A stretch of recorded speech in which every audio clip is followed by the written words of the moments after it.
This is your ultimate stop for everything sports. The Golden State Media Concepts Sports Podcast. Should I say more? From the NFL, MLB, the NBA to MMA, it's all in here. The Golden State Media Concepts Sports Podcast. Listen now.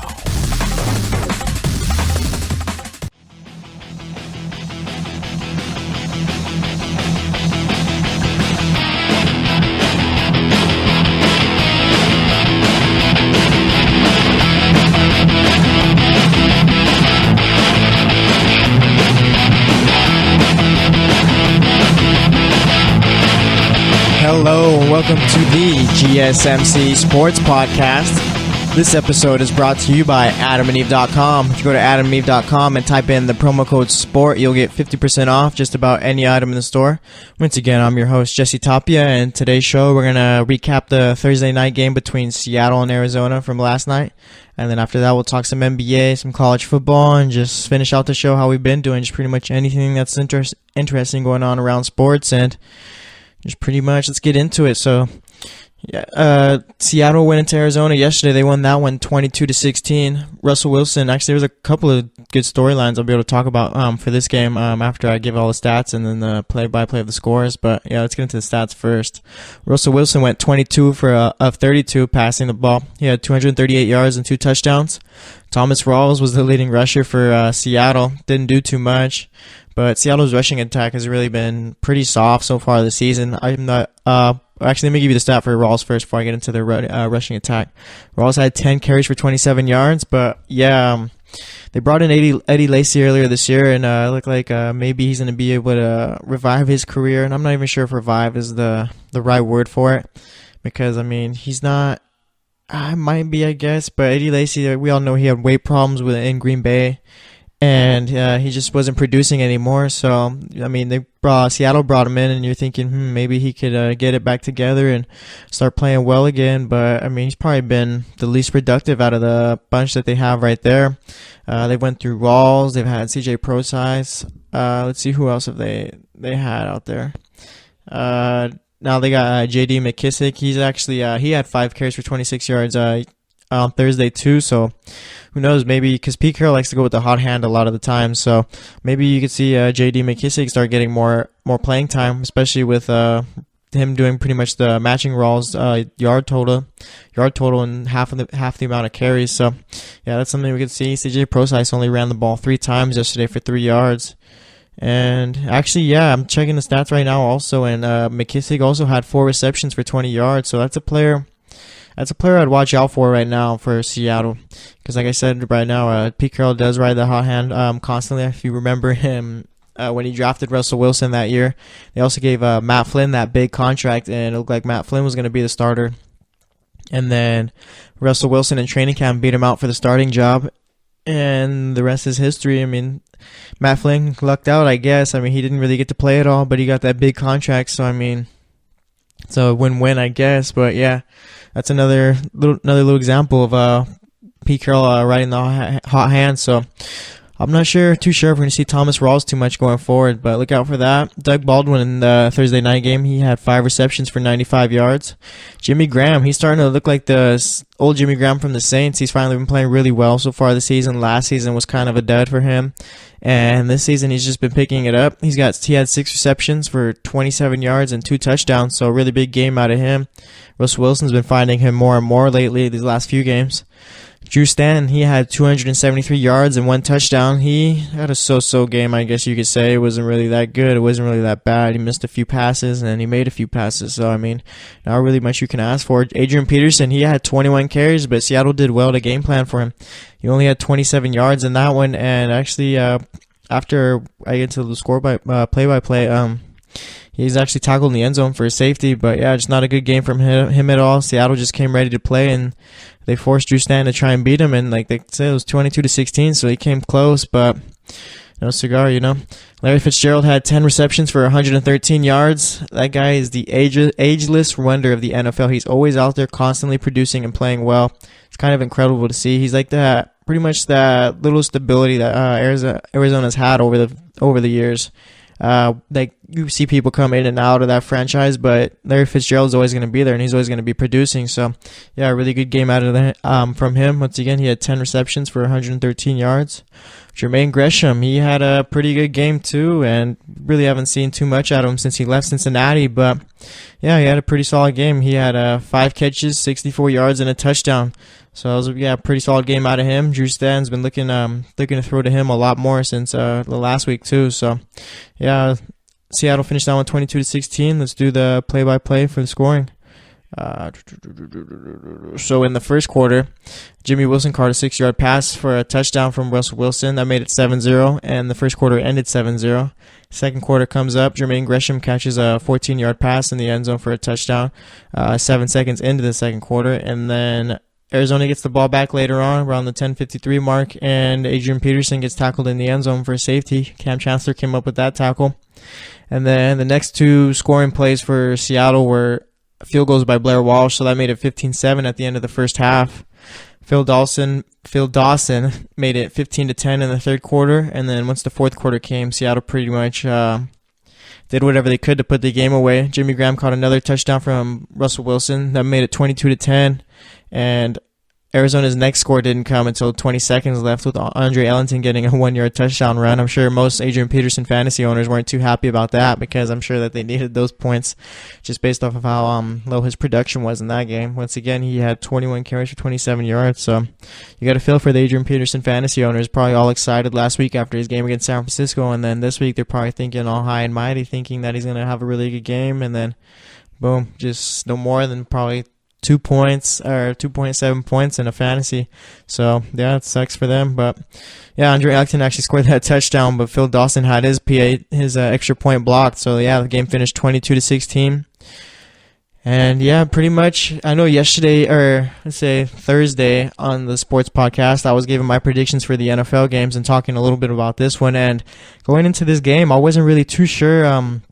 I picked Seattle to win, but I wasn't really too sure that they'd be able to pull it out.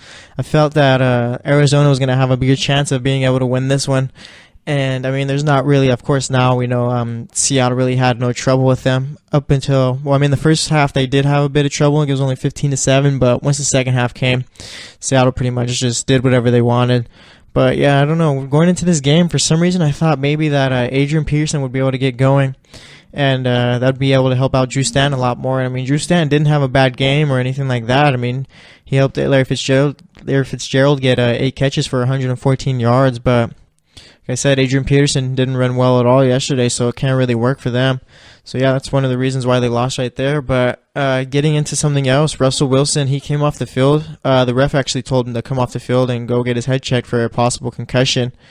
And this is going to be an interesting story to follow for probably the next week or next few days. I'm not really sure how long the NFL does their investigations for as far as concussions go.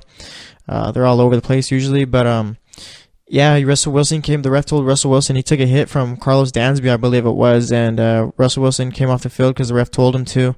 And I guess they got these little blue tents on the sidelines where you go and you get your little concussion test from the trainers.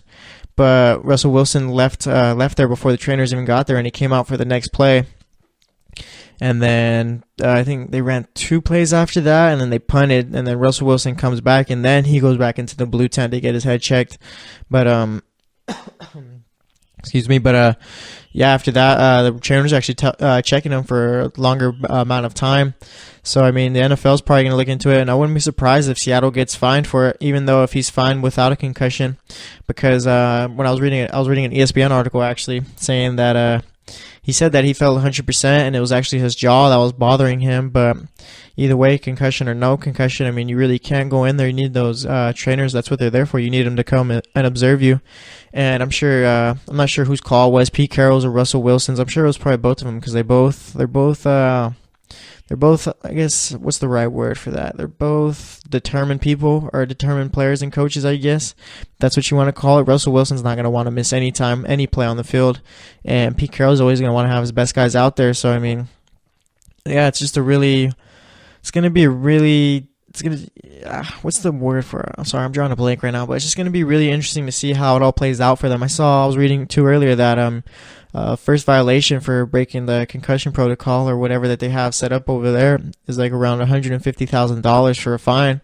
And that's actually, I mean, it's not much for the franchise, but to me, it sounds like a lot just off of a first violation. But NFL now, it looks like they're trying to at least limit the head injuries and just make the game more safer, so I understand it.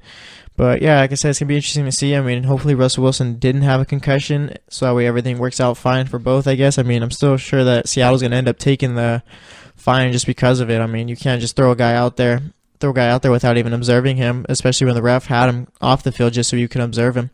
But yeah, it's going to be interesting to see. And also Richard Sherman, he's going to be out for the year. I believe he blew out his Achilles. And that's going to be a big hit for them because he's without a doubt their best corner. And their backup corners are okay. I mean, I believe they still have Jeremy Lane since he failed his physical with the Texans, but he's been dealing with a groin injury. I'm not too sure how healed up that is. But yeah, without Richard Sherman, I mean, that's pretty much the heart and soul of the defense. That's the voice right there. I mean, I know most people have their feelings about him, and some like him, some don't. Some hate him, some love him. But like I said, his play, he's just one of the best on the field when he's on the defense. I mean, you could talk about how it's a scheme and stuff like that, but he's out there doing the job and he's doing it well. So yeah, it's gonna hurt Seattle going forward as far as their defense goes. I mean, because they still have Cam Chancellor. Earl Thomas has been dealing with injuries all year, but he'll be out there when it matters. So I mean, when you get those two guys, I'm not sure how much I trust Seattle's corners right now, but it's gonna be interesting to see how Seattle deals with all of this. And as for Arizona, I mean, they're 4-5 now, so I really don't. Them being 4-4 is probably as close as they're gonna get to fighting for a wild card spot. I mean, I know right now I think they're only about a game back, 2 games back. I can't remember exactly, but actually I think they're probably a game and a half back since Dallas hasn't played their game, and I think Dallas right now is 5-3. So, but yeah, I don't see Drew Stanton getting them too many more wins going forward, and teams are just, like I said, they're going to start planning for AP a lot more, so it's going to be harder for him to get going. But I mean, you never know, it's the NFL, so anything can happen. But yeah, other than that, the score of the game once again was 22-16. Seattle's now currently 6-3. Let me see who they got going next. I think let's see, Seattle has they got Atlanta coming up on I think it's Monday Night Football, so that's going to be a fun one to watch right there. And that's going to be a game where Richard Sherman's absence can actually hurt Seattle, because, I mean, they haven't been playing like it, but Atlanta's offense is still pretty solid, and Julio Jones can always go out for a big game, so whoever he's going to be going up against is going to have a tough test. And let's see, it's not looking good for Arizona. Actually, they got the Texans next week, so that's a winnable game right there, since Tom Savage is a quarterback. But after that, they got the Jaguars, then they got the Rams, the Titans, the Redskins, the Giants, and the Seahawks. So you know what? Unless they get pretty lucky or start playing some really good football, I don't like their chances at all. Like I said, the Texans is a winnable game. The Jaguars, they're going to lose that one. Against the Rams, they'll probably lose that one. Tennessee, that's one they can lose. The Redskins, they can lose that one too. They could probably beat the Giants. And then, like I said, at the end of the year, they got the Seahawks again. So their schedule is not looking favorable at all for them at all. Actually, they got 1, 2, 3, 4, 5. So 5 out of those next 7 games are against teams that are 500 or better. So yeah, it's not looking good for Arizona. I'm just going to call it right now and just say that their season's most likely done right now. Let's look at Seattle's upcoming schedule. I know I mentioned Atlanta. Then they got San Francisco. That's a win. That's a win right there. Philadelphia. That's going to be a good game. That's going to be a Sunday night game, I believe. Yeah, it's going to be a Sunday night game, so that's going to be a fun one to watch. And then they got the Jaguars, the Rams, Dallas, and the Cardinals again. So Seattle also has a tough schedule, especially with Richard Sherman out. They're going to go against top offenses against the Falcons, the Eagles. Jaguars offense not that good. I mean, they got Leonard Fournette, but Blake Bortles doesn't really impress me or anything like that. And then the Rams have a high-powered offense. I think the Rams currently have the highest scoring offense in the league right now, so that's going to be a fun one to watch right there too. And then the Cowboys, Seattle versus Dallas is always a fun game to watch, especially. I'm really looking forward to that one too. I think that might be the game where Ezekiel Elliott comes back, actually. Let me double check. 1, 2, 3, 4, 5, 6. Ooh, actually, I think he won't be back till the week after, so that'll be the last game on his suspension. So it's going to be a good one for Seattle right there. But yeah, Arizona's going up against those teams. Seattle's going against these ones, and these are some pretty tough schedules going forward. I know Seattle, I like they're competing for the division right now, but I still like I like the Rams in that division still. Seattle is currently, let me check. They're about a game and a half back of the Rams, but if the Rams win Sunday, then the Rams will be a full game ahead. So it's going to be interesting to see how it all plays out. Right now, Arizona, as far as the wild card goes, I'll give them some love and still act like they're going to be in it. But as of right now, they're actually, they are about they're 2 games out of the 6th spot. Dallas is currently 5-3, and they're in the 7th spot. And then Carolina currently holds the 6th spot with Seattle in the 5th. And those teams are both 6-3. So yeah, it's not looking good for Arizona unless they find a way to pull out these games. But like I said, we'll see. Next up, we're gonna talk some NBA from Thursday night. We'll talk some Lonzo Ball, some John Wall. The Kings beat the Thunder. We'll talk about that. So that's gonna wrap it up for this segment. Thanks for listening to the GSMC Sports Podcast, and we'll be right back. Hey, are you looking to spice things up in the bedroom? Have you been fantasizing about surprising your lover with an adventurous new toy or adult movie? Well, AdamandEve.com has an offer you're not going to be able to resist. If you go to AdamandEve.com, and for a limited time only, you'll get 50% off just about any item. But that's not all they're offering, oh no.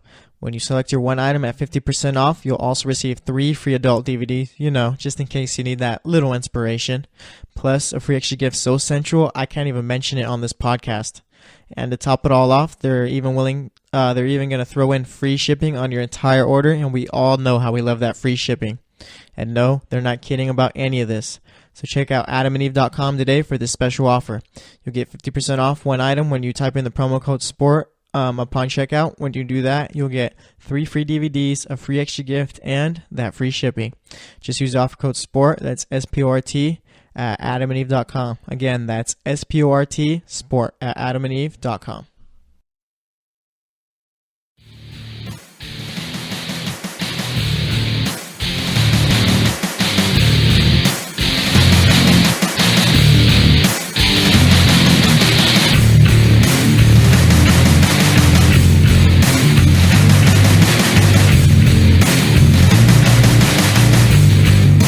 Hello, and welcome back to the GSMC Sports Podcast. If you missed that last segment or just need a quick reminder, we talked about the Thursday night game between Seattle and Arizona. Adrian Peterson didn't have too good of a game in that one, only had 21 carries for 27 yards. Russell Wilson had a pretty good game, threw for around 224 yards, I believe it was, and 2 touchdowns. NFL is going to be investigating the Seahawks also from after that game because Russell Wilson came off the field with actually the ref told him to get off the field and get his head checked after he took a hit from linebacker Carlos Dansby, and Russell Wilson went into the tent, and I think the trainers didn't even look at him, or they didn't even get there in time for the next play, and then Russell Wilson just went out there.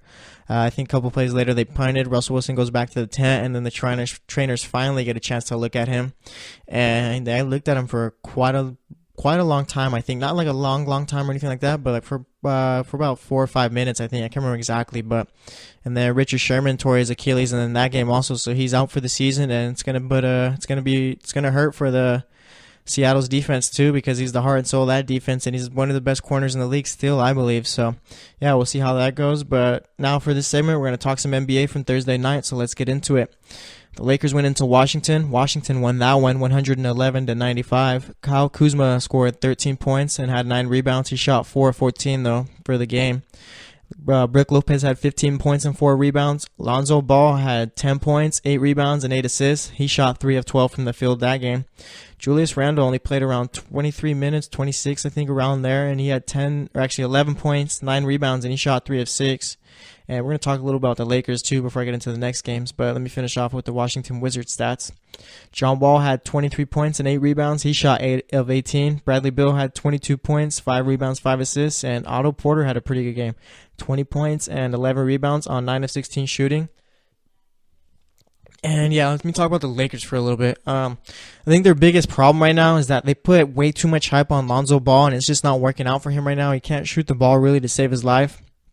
And I'm not trying to hate on the guy. It's true. I think he's on pace for, like, it was like first 11 from a rookie of like his first 11 games. He has the worst shooting percentage ever, and I think he's shooting around 28% right now. So I mean, even it's not even like just as like mid-range shots or 3-pointers. Like, he's missing his layups too when he's going up there. He's just not aggressive whatsoever. And I think that he said a couple of days ago that it's a mental thing. And you know what? Yeah, it is a mental thing. You could tell he's just not being aggressive. He's not playing with that little swagger that he had at UCLA, where he was the guy out there and everything ran through him. It's like he's in the NBA and he's like he's not trusting himself. I don't think he's not confident, and he's not trusting himself out there with those guys. And as a player like that, like they drafted you number 2 overall for a reason. I mean, who knows? Maybe the Lakers bought into the hype too, but yeah, they drafted you number 2 overall for a reason over Jason Tatum, Dennis Smith, De'Aaron Fox, and Josh Jackson, and those guys. So I mean, you're there for a reason. So he just needs to snap out of it and get going. But the Lakers' biggest problem right now is that they don't have a go-to scorer on that team. They don't have a guy who can create his own shot. I mean, they have Jordan Clarkson, who does well, but he comes off the bench, and that starting 5 just doesn't have a guy who can just go out there and take over. I think that the Lakers were hoping that was going to be Lonzo Ball, but like I said, that just hasn't worked out for him at all so far this season. He can't shoot the ball at all, and usually his stats are like usually 5 for 15, 3 for 10, 2 for 10, 2 for 11. Like he's missing probably around 9 shots a game, and it hasn't worked out for him at all. I think his biggest problem, like I said right now, is just he's not confident, and he just needs to realize, you know what, okay, like I'm a rookie right now, but just let me go out there, be aggressive, because you got guys like Dennis Smith Jr. out there.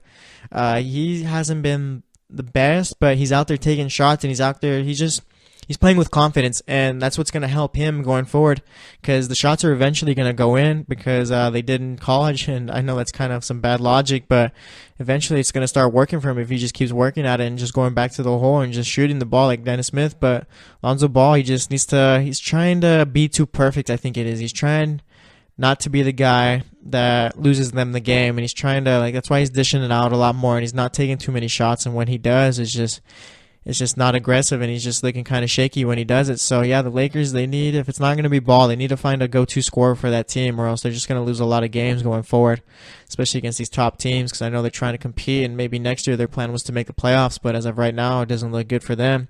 Plus, if their pick lands in the lottery and it's 2 through 5, that pick goes to the Celtics, so that's going to hurt even more, but we'll see how it all goes for them. But yeah, like I said, they just need one of those go-to scorers. Maybe you upgrade Clarkson from the bench to the starting lineup. You probably take out, I doubt they'll do it, but you probably take out KCP and insert Clarkson in there. I'm sure him and Lonzo will do pretty well, even though Clarkson's more considered a point guard. But like I said, you need that guy who can create his own shot, and that's what Clarkson can do. But we'll see what the Lakers do going forward. The Pelicans went into Toronto. Toronto won that one 122-118. Drew Holiday had a really big game. He had 34 points, 11 assists, and shot 14 of 20 from the field for the whole game. DeMarcus Cousins, he filled up the stat line, but I mean, shooting the ball wise, he didn't do too well. He went 8 of 24, but he put up 20 points and 15 rebounds. Anthony Davis had 18 points and 7 rebounds. He shot 6 of 14 for the game. DeMar DeRozan, he's been having a really solid season so far, but no one's really been talking about him too much. He had 33 points and 8 assists in that game. Kyle Lowry, his stat lines have been looking more and more like this. It was 18 points, 7 assists, and 6 rebounds, and it's looking like he's starting to turn into that point guard that does everything for him. Like, you haven't really been seeing him score too many points. Like, he's scoring around 20 a game probably, but his assists and rebound numbers are probably higher than they've been. Usually his assists actually are probably around there, usually around 7 assists, 8 assists, but his rebound numbers are starting to go up higher. And he's starting to be more efficient and just pretty much do everything as a point guard. And that's good to see for him, because I know he's been more thought of as a scorer, but now he's starting to do a little bit more of everything. Serge Ibaka had 19 points and 8 rebounds. And I just want to talk about the Pelicans for a little bit. It just stinks to see for them. I mean, you got a guy like Drew Holiday who goes for 34 points. And Anthony Davis and DeMarcus Cousins have an okay game, so that's just what held them back from the win. I mean, if Cousins shoots the ball a little bit better and Davis probably shoots the ball a little bit more, then you see New Orleans win. But yeah, they've been a weird team so far. I think that they should be around the 8th seed right now. Let me double check that. But yeah, like I've been waiting for that team to get Rondo back, because once they do, I feel they're gonna be way better. Oh yeah, right now they're at 6-6 at the 8th seed. And they got the Clippers the Clippers are letting me down. I was really high on them in the season, talking them up, but now they're 5-5, right behind New Orleans. But yeah, once New Orleans gets Rondo back, whenever that may be, hopefully it is soon, you're going to see a totally different Pelicans team, because they need a guy like that. Like, Drew Holiday will probably move to the 2, and you have Rondo out there facilitating the offense and just making everything work, and he's going to make the players around him look better. So they're going to be a fun team to watch once he comes back. Cleveland lost once again. They went into Houston. They lost that one 117-113. LeBron James had a really good game. He had 33 points, 7 assists, 4 rebounds, and he shot 15 of 24 for the entire game. Kevin Love came back down to earth after his big game the other day. He had 17 points, 6 rebounds, and 4 assists in this one. Jeff Green is a player off the bench who's been doing really well for Cleveland so far. He had 27 points and shot 11 of 15 for that game. I think he made 2 threes in that game also. Let's see. James Harden, he had another good game. He had 35 points, 11 rebounds, and 13 assists, so a triple-double for him. He shot 8 of 21 from the field, and 6 of the 8 shots that he made were from the three-point line. So Harden's going to go out there, and he's going to shoot the ball whenever he wants, but you know what? He's been doing well so far. Maybe he can get that MVP because the last couple of years, I mean, he's been right there at the top, but, you know, Steph Curry had that insane season, one of the best seasons ever for a scorer, and then Russell Westbrook just had to have that season last year where he averaged a triple-double, so, I mean, James Harden really couldn't take that away from Westbrook for the MVP.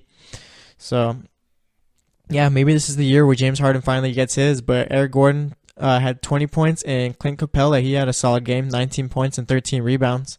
Cleveland is still stuck in the mud right now, have not been playing good, can't compete with the best teams right now.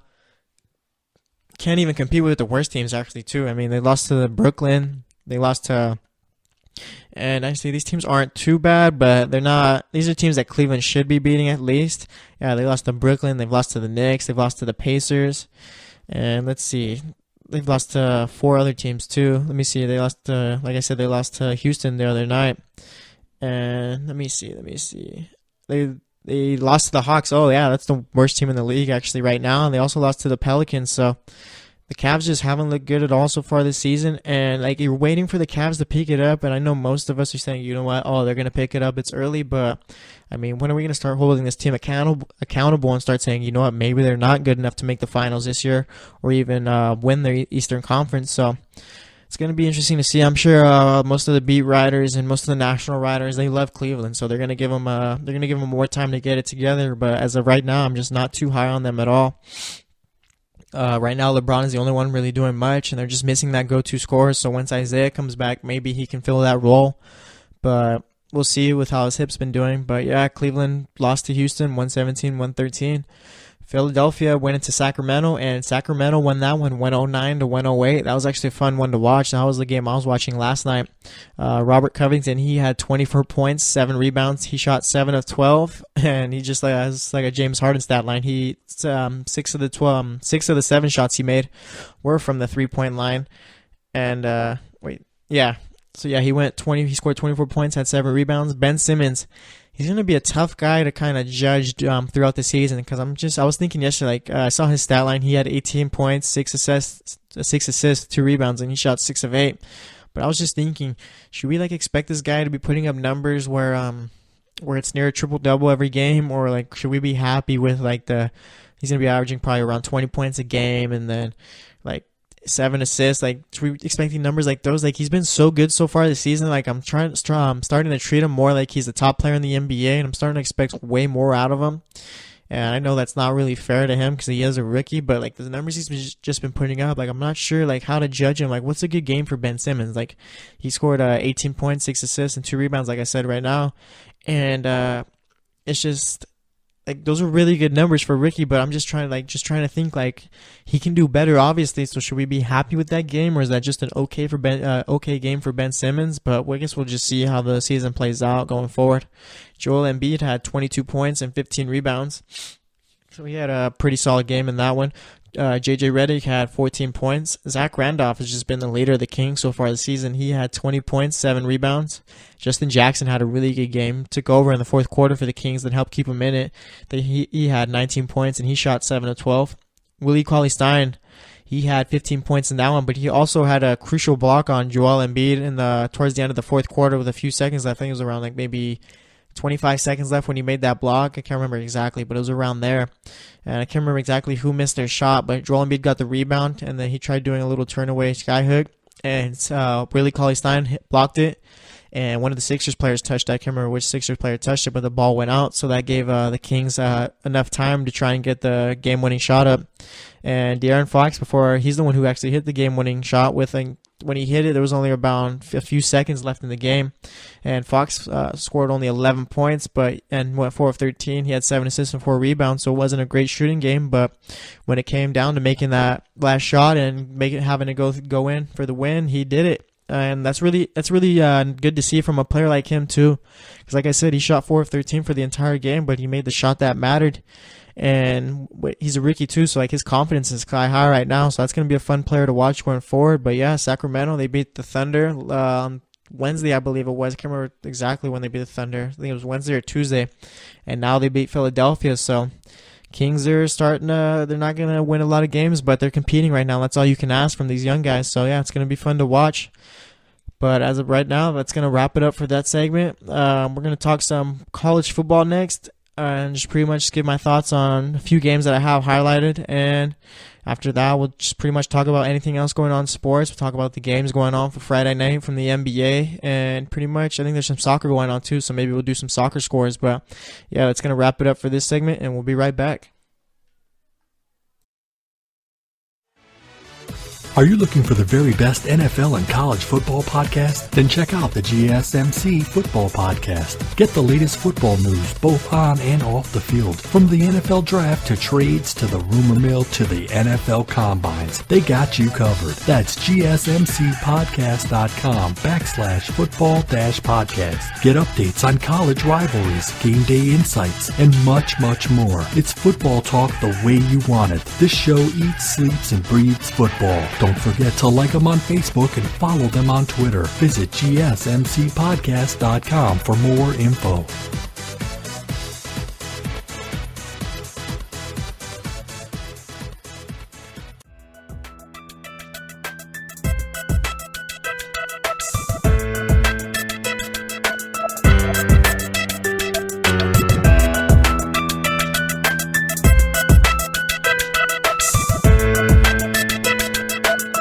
All right, and welcome back to the GSMC Sports Podcast. If you missed that last segment or need a quick reminder, we talked some NBA, talked about the Lakers, talked about how right now the biggest thing that they're missing from that team is just a guy who can create his own shot.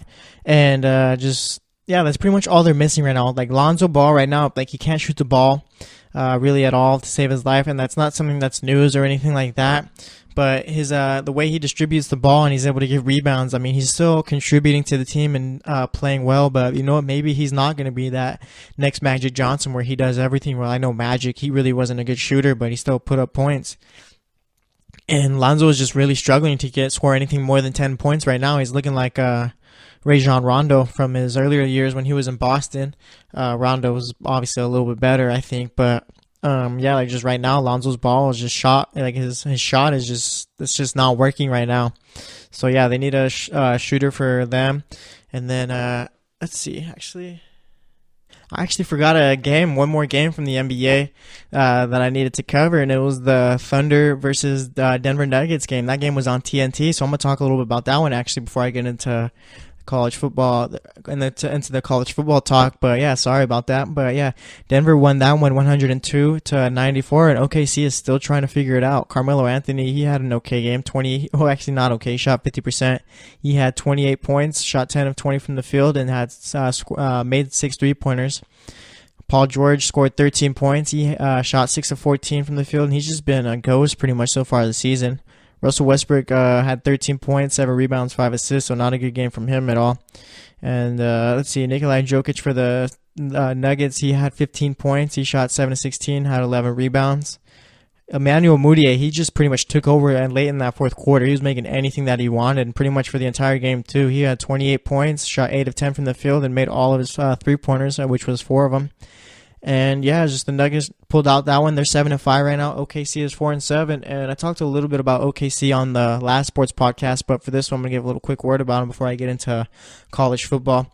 OKC, their biggest problem right now is I feel that Russell Westbrook is trying to cater to Paul George and Carmelo Anthony and trying to like pretty much fit the offense around them, but it should be the other way around. Carmelo Anthony and Paul George should be trying to fit in with their offense that they were running last season and just like pretty much fall in line. I feel like that's the biggest reason why OKC has struggled so far this season. Struggled so far this season. It's just they're trying too hard to make Paul George and Carmelo Anthony feel comfortable, but in reality it should be Carmelo Anthony and Paul George who are just pretty much just trying to fit in with their offense and what they've been doing. So yeah, I feel like that's the biggest problem right now, but I mean, it's kind of weird to see. I mean, you probably expect, they have these three great players, so you expect them to pick it up, but I'm not too sure about it. I mean, I'm sure they're going to make playoffs, but like I said, if they see the Warriors in the playoffs, I'm predicting a sweep instantly. I know it's early right now, but I'm almost 100% sure about that as far as my opinion goes. So, yeah, like I said, Denver won that one. OKC lost. Denver's now 7-5, and OKC is 4-7. But now let's get into some college football. Before, I'm just gonna give up the college football playoff rankings, just so we got a little, just to give us a little basis of what we're gonna be talking about today. So right now, Georgia is number 1, Alabama is number 2, Notre Dame is number 3, Clemson is number 4, Oklahoma is number 5, TCU is number 6, Miami is number 7, Wisconsin is number 8, Washington is number 9, and Auburn is number 10. So that's going to round out the top 10. Really don't need to talk about anything else outside of there, because I don't think that USC, maybe Michigan State, if they were to just win out somehow, has a chance to make it into the playoff, but that's just like a slim chance right there. But as of right now, your top 4 is Georgia, Alabama, and Notre Dame, and Clemson. So Georgia's playing Auburn this week, and that's actually an interesting game. There's a little storyline in that one. Kirby Smart, the coach of Georgia, he could have coached for Auburn. He interviewed for the job, but Auburn ended up taking Gus Malzahn, and it's looking like it's worked out more. I guess Auburn's done pretty well since they've had Malzahn, but Georgia's right now, they're number 1 in the playoff rankings, and they're probably the favorite right now. Jacob Fromm, he's thrown for 1,459 yards, 15 touchdowns, 4 interceptions. Auburn's quarterback, Stidham, he's thrown for almost 2,000 yards. He's 4 yards away from that, 11 touchdowns, 3 interceptions. Nick Chubb, he feel like he's been around for a while. I mean, that's how you probably feel about most of these players when they stay for 4 years, the whole 4 years. But I'm not even sure if Nick Chubb has stayed for the whole 4 years, but he's been around for a while, it feels like. He's had 140 carries. He's had 140 carries for 867 yards and 9 touchdowns. So, yeah, he's been playing really well so far. Auburn's running back, Johnson, he's had 166 carries for 868 yards and 15 touchdowns. So, yeah, he's had a really good season so far this season. And, yeah, I think I'm going to go Georgia in this one. I know that the game is in Auburn, and playing there isn't easy because just those fans are great. But, yeah, I'm going to go Georgia in this one. I really think that they're going to win out up until the SEC Championship, where they face off with Alabama. So we'll see how that one goes. Next up, Alabama's going to be playing Mississippi State. And Mississippi State, they're going to be at home in this one. And Mississippi State always gives Alabama a challenge. They're always up there competing with Alabama when they play each other. So I still think Alabama's going to come out in this one, but Mississippi State is a team that you really can't sleep on when it comes to Alabama. Jalen Hurts has 1,406 yards passing for Alabama, 10 touchdowns, 1 interception. Fitzgerald, the quarterback for Mississippi State, he has 1,459 yards, 13 touchdowns, but has 10 interceptions. So going against a defense like Alabama is going to be pretty tough for him.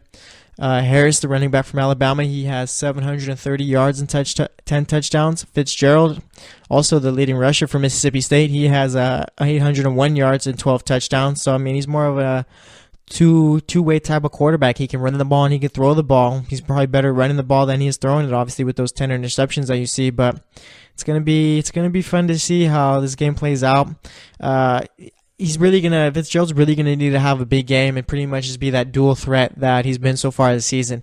If he does that, he's taking off with the ball and he's running the ball well against Alabama. He's gonna give them fits, and Alabama's gonna have trouble trying to stop him, I think. So, actually, now that I'm talking through this game, I'm starting to fall towards Mississippi State, but I'm not gonna fall for that trap. I'm gonna stay with Alabama just because it's Alabama right now, and you can never pick against them. But watch out for Mississippi State in this one.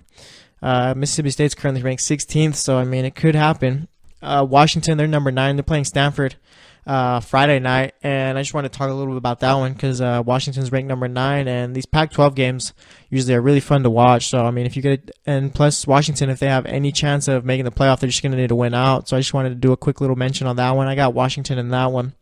Clemson's going to play Florida State on Saturday. There's no doubt in my mind Clemson's going to win that one. So they'll probably still live to see another week in the playoff, the top 4. Michigan State's playing Ohio State this weekend, this Saturday. It's gonna be a fun one to watch right there. Michigan State is currently playing really well so far this season, and Ohio State, they're coming off of a blowout loss to they're coming off of a blowout loss to Iowa, and right now Michigan State's number 1 in the Big Ten East, and Ohio State and Penn State are following right back. But if Michigan State wins this one, you're probably going to see them in the Big Ten Championship against Wisconsin. And actually, I think Wisconsin's playing Iowa. Wisconsin's actually playing Iowa this Saturday too, so you could see some chaos go on in the Big Ten. I mean, if Wisconsin loses, they'll still be in the Big Ten Championship, but that's pretty much going to kill any hope that they have for making the top 4. If they want to make the top 4, they got to win out, and there's just really no other way around it. That's all that matters right now. If they were to lose to a team like Iowa, that's just going to kill their chances. And just going back to Michigan State, if they beat Ohio State, it's pretty much all but done that they're going to be in the Big Ten Championship. So it's a big game. If Ohio State wins, then they're most likely going to be in the Big Ten Championship. So we'll see how it all plays out. It's going to be fun to see. Another good game is going to be Oklahoma versus TCU. I think if Oklahoma wins this one, then they're going to get moved into the top 4. It's going to be a number 6 TCU. They're ranked number 6, and then Oklahoma's ranked 5th. So it's going to be a top 10 matchup right there, according to the rankings. And it's going to be a big game for Baker Mayfield.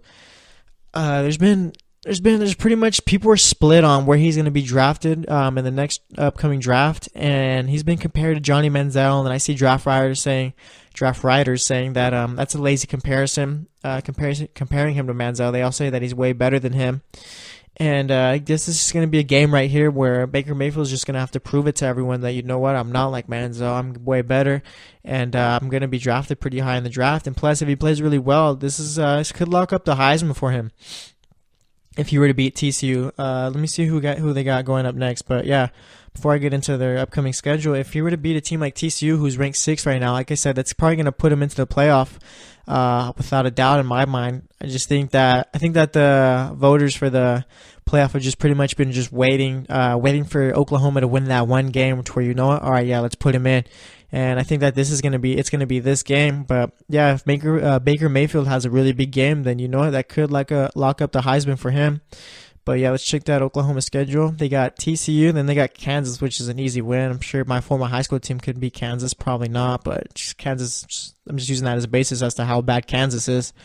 And then they got West Virginia, who's ranked 23rd right now, but that could change if they were to take a loss. So, I mean, if Oklahoma wins this game, they have a good chance of winning out those next 2 games. So, yeah, this is the game Oklahoma needs right now in order to make that playoff. I think if they win this one, I have no doubt about them winning their next 2. So, yeah, if they get this one, I think that Baker Mayfield's going to have a good chance of winning the Heisman, and they're going to make the playoffs. So, yeah, this is a big game for them. And then the final game I'm going to talk about is Notre Dame heading to Miami. It's going to be a fun one. I really like watching Miami play. They haven't been playing like actually, the last couple of games they've been a lot better. Last week they played probably one of their best games of the season against the top opponent in Virginia Tech. Miami won that one 28-10, and pretty much Virginia Tech, let me see. They didn't do much the entire game. They had a field goal in the second quarter, which made it 14-13, and they scored early in the third, but that was just about it. And Miami just ran away with the game and played really well. Notre Dame has been playing well so far this season too. I wasn't really expecting this out of Notre Dame because of the season they had last year, but maybe it was just a quarterback change. Let's see. Notre Dame's biggest win this year has been against USC, where they won 49-14. I might be missing one. Oh, they beat Michigan State too earlier in the year, so that was a big game for them right there. But yeah, I'm gonna go Notre Dame. Actually, yeah, they beat the brakes off of Michigan State 38-18, and then they beat USC 49-14, like I said. So you know, Notre Dame has really good. I'm looking at their scores right now. They got a really good offense. They score probably around 40 a game. Constantly this pretty much, yeah, they score around 40 a game. So I mean, Miami's gonna have a tough test. Notre Dame's currently favored by 3.5 right there. That's the spread. But this game is in Miami this Saturday. It's gonna be at 5 o'clock Pacific time and 8 o'clock Eastern time. So that's gonna be the game I'm watching for Saturday. But I'm gonna go with I'm not really sure. My heart says go with the U. My head tells me, you know what, go with Notre Dame. It's college football, though, so you know I'm just going to go with my heart in this one. I'm going to go with Miami for the upset, and they're going to move up a couple of spots, I think, if they were to be able to pull this one out. So, yeah, I'm going to go. It's college football. You can't really predict it and expect to be right. So, you know, I'm going to go with the underdog in this one. I'm going to go with Miami in that one. It's going to be interesting to see. if you see if Miami ends up winning this one, you could see them move up to around fifth in the rankings, maybe even probably fifth. Because if Notre Dame were to lose and Oklahoma were to win, I'm sure Clemson would probably move up to third. Maybe Oklahoma moves up to third, and then you could see Miami jump TCU and take Oklahoma's spot at fifth. So yeah, if Miami wins this one, they're more than likely going to move up to fifth. Unless Oklahoma were to lose, then Miami might even see a huge jump into the top four. So we'll see. It's going to be a really fun weekend of college football. Like I said, Friday night, if you just have that itch for college football, check out the Washington and Stanford game. And I think the game of the day for Saturday is going to be Miami versus Notre Dame. So check that one out too at 5 o'clock Pacific, 8 o'clock Eastern time. It's going to be a fun one to watch, but that's pretty much all I got to say about college football for that segment. Like I said, I'm really hoping Miami pulls that one out against Notre Dame just because of the chaos that will ensue if they do win that game. But yeah, that's going to wrap it up for that segment. Stay tuned. We're going to talk about pretty much anything going on around sports for the last segment. So it's going to be a fun segment. So we'll be right back. Check out the show that's built on the MMA, from the UFC to extreme cage fighting. They got the fights covered. Check out the GSMC MMA podcast. Get the latest news on past or upcoming fights. Join us as we talk to and about some of the biggest names in the MMA, past, present, and future. When it's the fight game, there's just one show to check out. GSMCpodcast.com/MMA-podcast. Don't forget to like them on Facebook and follow them on Twitter. Visit GSMCpodcast.com for more info.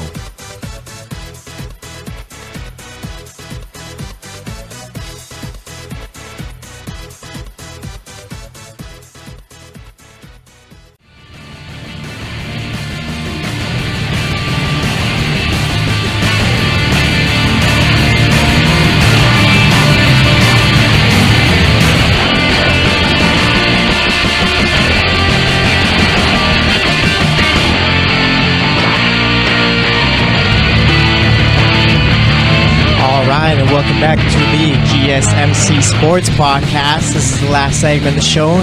It's usually the funnest segment of the show for me because I pretty much just get to talk about whatever really comes to mind as far as what's going on in sports and all that stuff. But in the last segment we talked about college football, talked about the Georgia-Auburn game, Alabama versus Mississippi State, which is going to be a fun one, I think. Michigan State versus Ohio State is going to be a good one. Wisconsin is going to be playing Iowa this week, and actually just saw right now that Wisconsin's best receiver, Quintez Cephas, is going to be out for the season. He was their best receiver so far this season. He had 501 yards and 6 touchdowns so far, and it's gonna be tough for Wisconsin against Iowa now with their best receiver out for the season. So I mean, this is going to be an even bigger test for Wisconsin. Maybe if the voters see that Wisconsin can win without their best receiver against a team like Iowa, then you know what, they'll probably move up a few more spots and get a little bit more respect. But yeah, that's how that one's going to go out. We'll see how it all plays out. Oklahoma is going to be facing off with TCU, ranked number 5 ranked Oklahoma versus number 6 TCU. If Oklahoma wins that one, you'll see them move into the top 4, I think. And then Miami is going to be facing off with Notre Dame, which I think is going to be the game of the night. And I think Miami's going to be able to pull that one out. And if Miami wins that one, Oklahoma wins, then Miami's going to jump to number 5. So it's going to be interesting to see how it all plays out this Saturday for college football. You know, college football is always good for a bunch of chaos. So we'll see how it all plays out. Let's head to the MLB real quick. Aaron Boone is a candidate for the Yankees managerial job. And I still get flashbacks about, bad flashbacks actually, about Game 7 of the ALCS in 2003 where Aaron Boone hit that grand slam off of Tim Wakefield, and that launched them into the World Series. Probably one of the worst sports moments for me watching as a kid. But I mean, Aaron Boone, he doesn't have managerial experience or anything. I don't even think he has coaching experience in the MLB.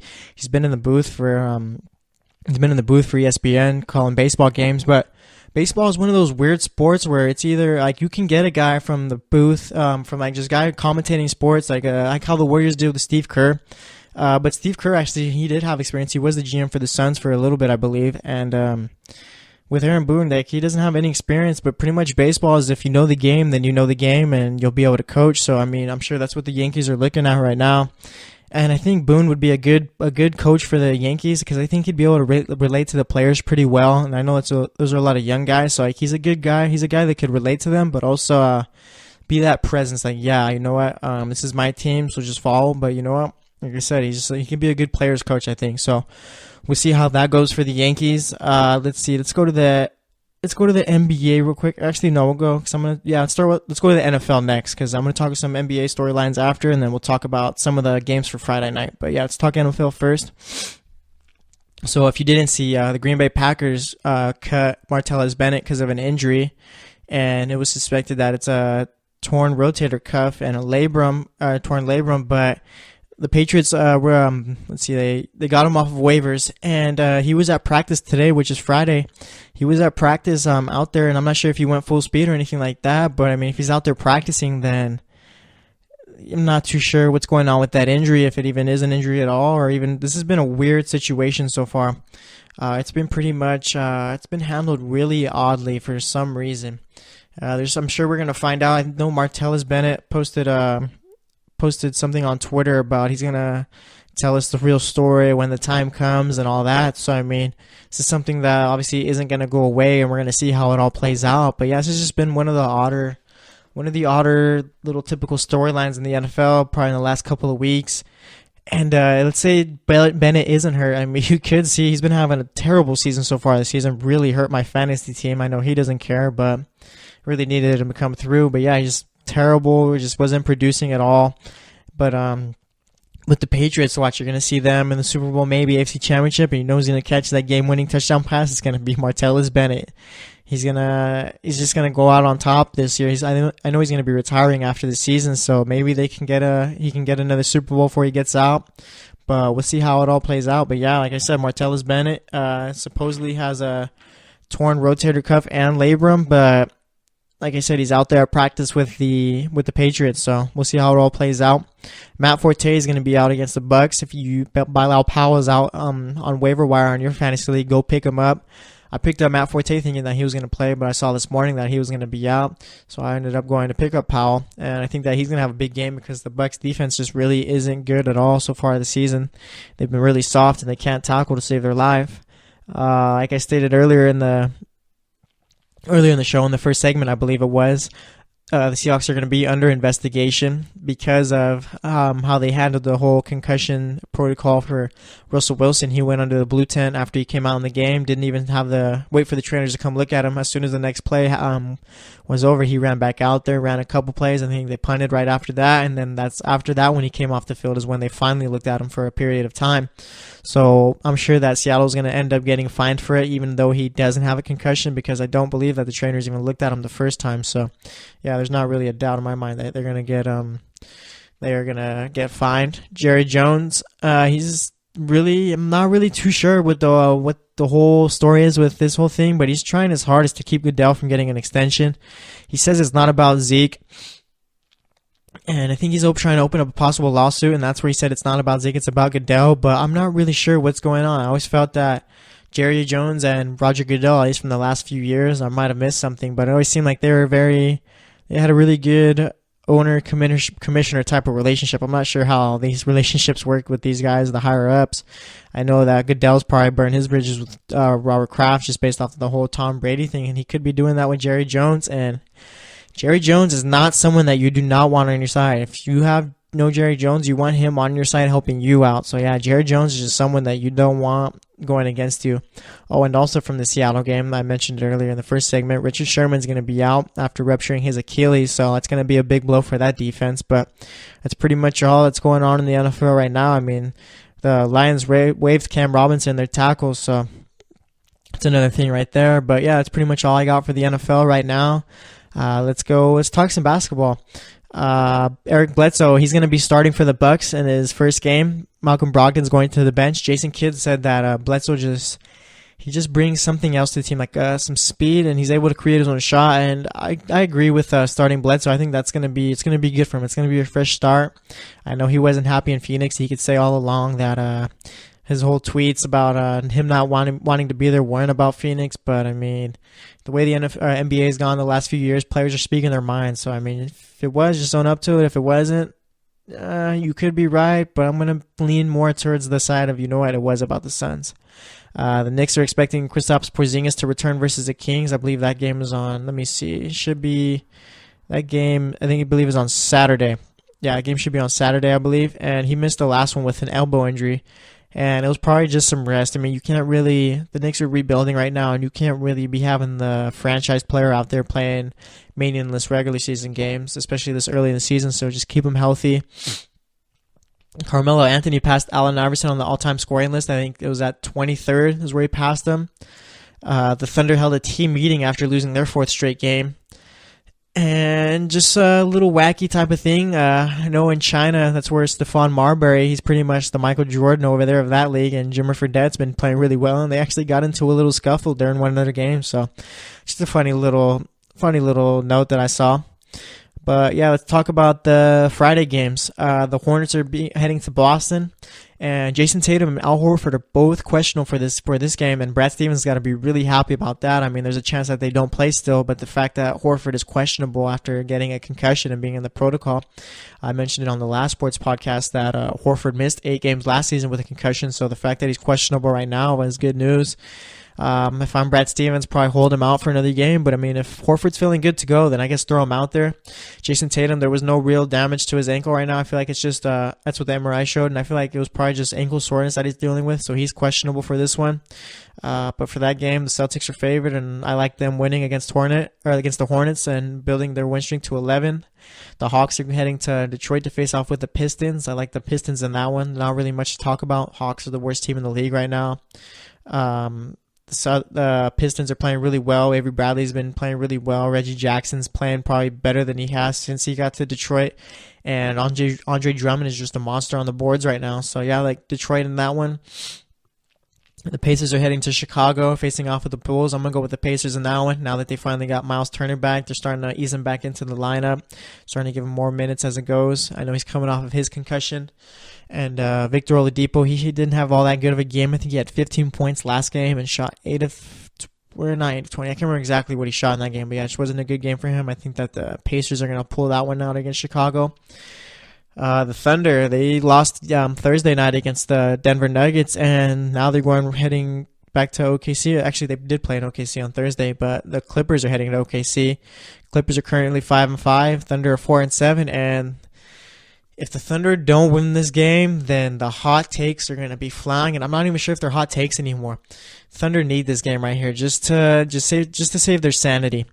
The team has been playing well. They don't run really all that much of an offense. It's just pretty much, hey, who can take the worst shot in 24 seconds? That's pretty much the offense they've been running. At least that's what they've showed me. So it's going to be an interesting one to see. I think Blake Griffin's going to have a good game. DeAndre Jordan is always going to get his, and the Thunder just really need to pull this one out. I'm going to pick the Thunder just because I know that they need to get this win, so I think they're going to pull it out. But it's going to be an interesting one to see.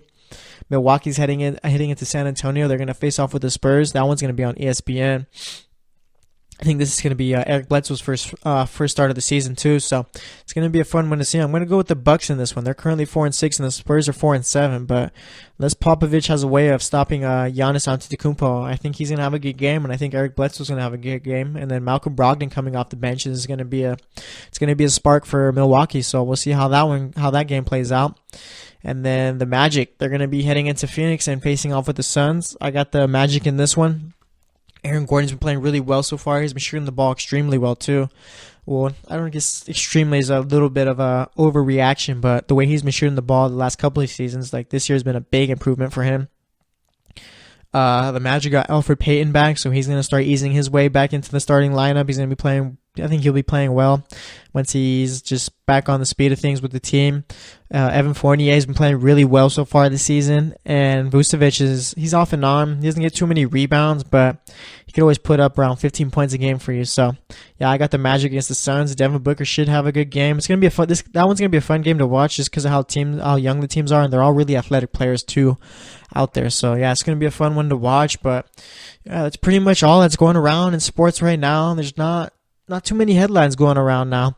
Baseball season's done. I mean, we don't really talk too much hockey on this show. And actually, we got a few more minutes left, so let's get there's a couple of soccer games going on right now. So let's give the scores of those ones right now. In the UEFA World Cup qualifying playoffs, Sweden's facing off with Italy right now.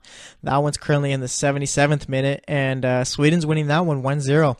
And that'd be quite something to see if Italy isn't able to. I think they got another game too after this. They played 2 games against each other, so it'd be interesting to see if Italy wasn't able to pull out this first one, because that second game is going to be tough for them. And Italy's always a team that you expect to see in the World Cup just because of the quality of their players. But like I said, we're going to see how it all goes. And right now, Mexico and Belgium are facing off in a friendly. That's both teams have their A squads out for that one. That game's currently 3-3 right now. Eden Hazard scored first, which made it 1-0. Then Andres Guardado scored the second goal first goal for Mexico, second goal of the game, which made it 1-1. Romelu Lukaku scored for Belgium once again. That made it 2-1. And then Irving Lozano, he's been having a really good season so far in the Dutch league. I think he's the leading scorer in that league right now. So he scored 2 goals after that, which made it 3-2 Mexico. And then Lukaku, it looks like he just tied up the game in the 70th minute, which made it 3-3. Right now, that game's currently in the 75th minute. So, yeah, it's a friendly. It doesn't really mean much, but it's 2 good quality teams going against each other. So, yeah. That's all I got to say about soccer right now. There's only 2 games going on, and pretty much that's going to be it for our show. If you missed it earlier, we talked the Thursday night football game, talked some NBA, talked about college football. I'm really excited about the college football going on Saturday. And then, like we do for the last segment always, we just talk about whatever's going on in sports, and I just give my thoughts on it. But, yeah, like I said, that's going to wrap it up for today's show. We'll be back on Monday. Thanks for listening. Once again, this is the GSMC Sports Podcast. I'm your host, Jesse Tapia, and we'll talk to you later. You've been listening to the Golden State Media Concepts Sports Podcast, part of the Golden State Media Concepts Podcast Network. You can find this show and others like it at www.gsmcpodcast.com. Download our podcast on iTunes, Stitcher, SoundCloud, and Google Play. Just type in GSMC to find all the shows from the Golden State Media Concepts Podcast Network, from movies to music, from sports to entertainment, and even weird news. You can also follow us on Twitter and on Facebook. Thank you, and we hope you have enjoyed today's program.